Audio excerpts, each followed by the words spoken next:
does it mean to nourish our relationships? Immediately my mind goes to food. It just does. I think about how we nourish our bodies by caring for them, exercising, by eating food that gives us energy, strength, to feed, to nurture, to sustain. When we nourish our relationships, we care for them. We take care of them. We invest in them. We need to cherish them. To cherish something is to care for it deeply, to treasure it. You cherish the time that you have with the people around you that God places on your path. You care for them. You love on them. And we need to nourish and cherish the relationships that God has given you, that God has given me. The problem is we often take advantage of those people. Our friends and family, they're always around, and we can get complacent, and we can let the health of these relationships deteriorate. When I think about nourishing my relationships, I want to make the most out of them, healthy, and make the most out of every opportunity, realizing that this person is here in my life for this reason at this very moment, and I'll do my best to care and value for this person, no matter how long or short they're with me. And as followers of Jesus, we desire to learn, live, walk, and talk like Jesus did. He's our greatest example of how to live out this on a daily life and how to nourish the relationships around us. In Matthew 9, Jesus invites Matthew, a tax collector, to come and follow him. We see how Jesus valued and cared for the people around him. He cared for Matthew.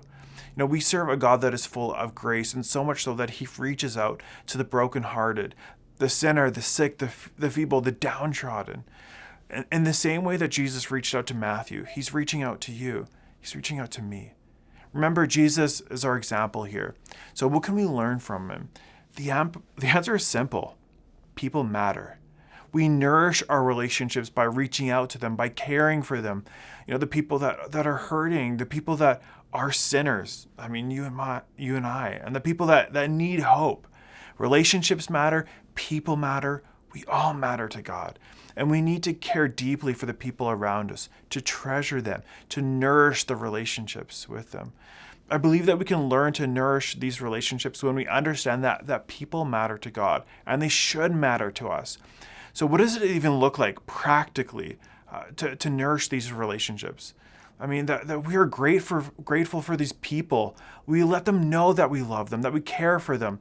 Maybe there's someone in your life that you need to connect with, that it's been a while, that you need to let them know that you appreciate them, that you love them, and that you care for them. Relationships are messy, that's the truth, and they're complicated.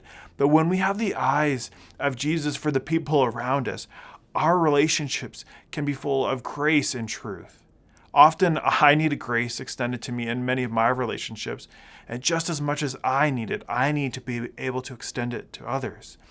Jesus reaches out to those who know that they don't have it all together.